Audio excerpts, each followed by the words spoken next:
எனக்கு தாயாரின் தரிசனம் கிடைத்துள்ளது. அதற்கு நான் நன்றி கடன் பட்டுள்ளேன் மகாதேவா. தாயே, என் தவத்திற்காக நான் தங்களிடம் இருந்து என் கணவர் தோல்வியை அடையக்கூடாது என்று வரம் பெற்றேன். ஏனெனில் விதவையாவது என் வாழ்க்கையில் மிகப்பெரிய அச்சமாகும். என் கணவரை இழந்து விடுவோம் என்ற பயம்தான் என் பார்வையையே மறைத்துவிட்டது. அதனால் நான் எனது கணவரின் கர்மங்களை கண்டு கொள்ளவில்லை. அதனால் இன்று எனக்கு என் கர்மத்திற்கான பலன் கிடைத்தது. என் பூத உடலை இழந்த பிறகு நான் எனது கணவரின் கர்மத்தை அறிந்து கொண்டேன். ஒன்றை தெரிந்து கொண்டேன். நான் எனது அறியாமையால் தங்களுக்கு எதிராக எனது கணவரின் கர்மங்களை ஆதரித்தேன். ஆகையினால் நான் எனது கர்ம பலனை ஏற்றுக்கொள்கிறேன்.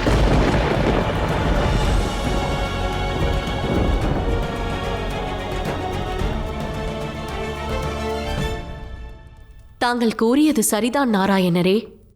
தாங்களின் கர்மத்தின் உத்தேசம் எனக்கு புரிந்தது. தாங்கள் எனது பதிவிரதத்தை முறியடிக்காவிட்டால் நிச்சயமாக எனது கணவரை அவரது கர்ம சக்கரத்திலிருந்து விடுவித்திருக்க முடியாது.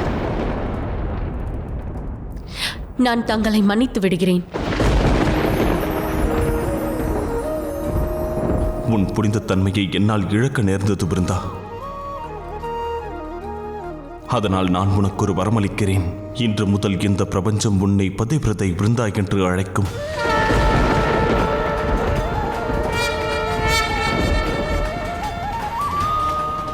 மேலும் தேவி பார்வதி உன் திருமணத்திற்கு முன்பாக உனக்களித்த வரமும் பலிக்கும் பிருந்தா. உன் திருமண நாளென்று உன்னை நான் ஆசிர்வதிக்கிறேன். இந்த பிரபஞ்சம் உள்ளவரை உனது நேர்மையும் உனது புனிதமும் துளசியைப் போலவே நினைவு கூறப்படும். அது மதிக்கவும் படும். அதனால் இனி இந்த பிரபஞ்சம் எங்கும் என்னை பூஜிக்கும் முன்பாக துளசியை பூஜிப்பார்கள்.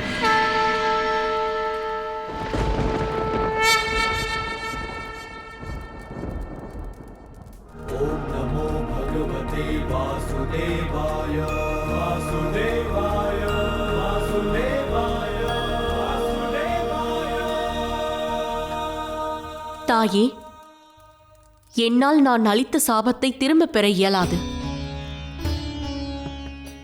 நான் அளித்த சாபத்தினால் நாராயணர் தன் கர்ம பலனை அனுபவித்தாக வேண்டும்.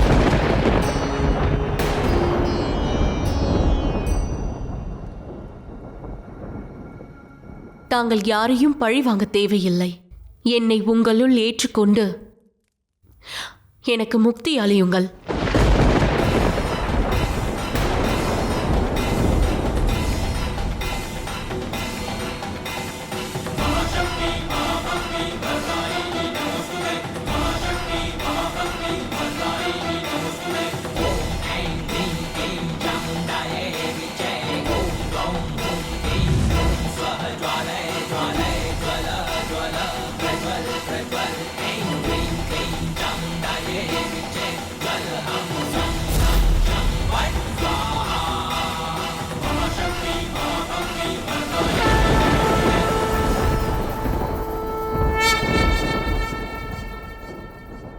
பிருந்தாவிற்கு மோட்சம் அளித்ததற்கு நன்றி கூறுகிறேன் தேவி.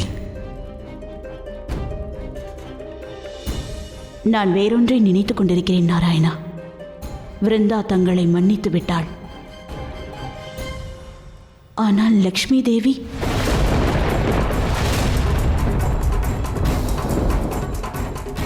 அவர் தங்களை மன்னிப்பாரா?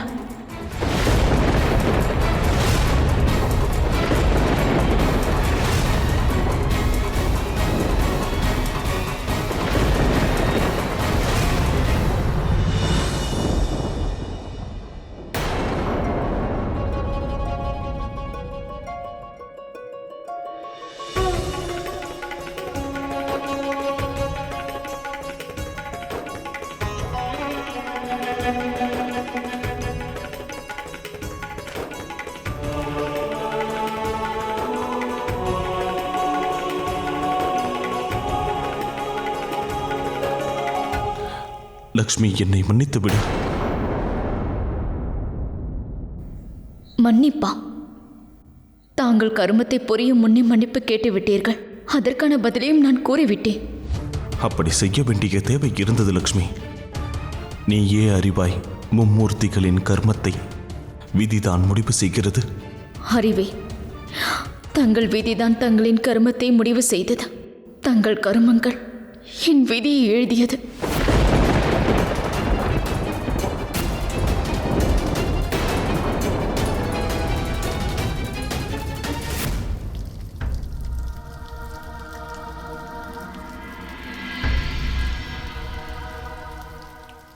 என் நெற்றிக் கண்ணிலிருந்து வெளிப்பட்ட இந்த அக்னியை நான் திரும்பப் பெற இயலாது. இதை அப்படியே பிரபஞ்சத்தில் விட்டுவிடவும் இயலாது. ஏனெனில் இது மிகப்பெரிய அழிவை ஏற்படுத்த வல்லது. எவ்வாறு தாங்கள் என்னிடம் சூழ்ச்சி செய்தீர்களோ அதைப் போலவே தங்களின் மனைவியிடம் எவரேனும் சூழ்ச்சி செய்வார்கள்.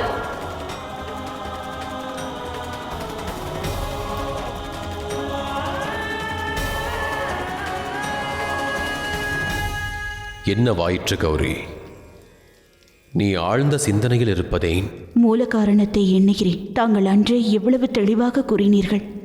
உங்களில் ஏற்பட்ட கோப நெருப்பானது அழிவிற்கான காரணமாக அமையும் என்று அன்றே தாங்கள் எடுத்துரைத்தீர்கள். ஆம் கௌரி, அக்னியானது எரிந்து சாம்பலாவதற்கு முன்பு மாபெரும் சக்தியாக கொழுந்துவிட்டு எரியும். அதுபோன்றே ஜலந்தரும் அனைத்து எல்லைகளையும் மீறப்போகிறான். ஜலந்தரின் குரோதமும் அக்னியைப் போன்று கொழுந்துவிட்டு எரியும். அத்தருணம் விரைவில் வரப்போகின்றது. ஸ்ரீமன் நாராயணர் தனது குற்ற உணர்ச்சியால் எரிந்து கொண்டிருக்கிறார். மறுபுறம் விருந்தாவின் சாம்பலிலிருந்து ஜலந்தரின் கர்ம பலனின் புதிய அத்தியாயம் துவங்க உள்ளது. அக்னியிலிருந்து துவங்கியது அந்த அக்னியில்தான் நிறைவடையும்.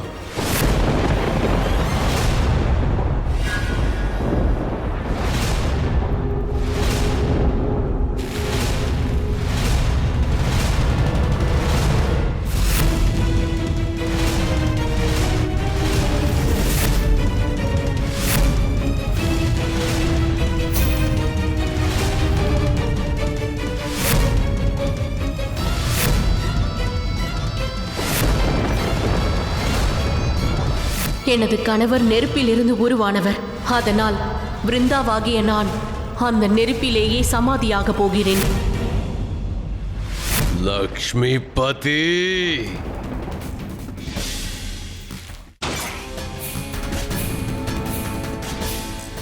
இன்று வரை நான் புரிந்த எந்த குற்றங்களையும் எண்ணி நான் வருந்தியதில்லை.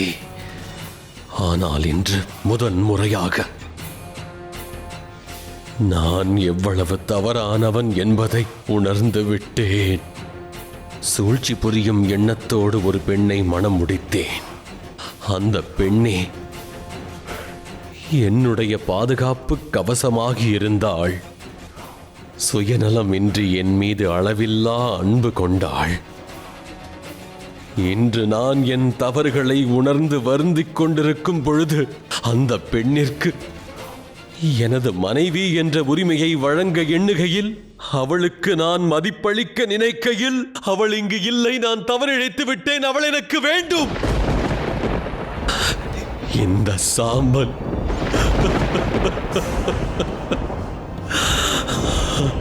விருந்தா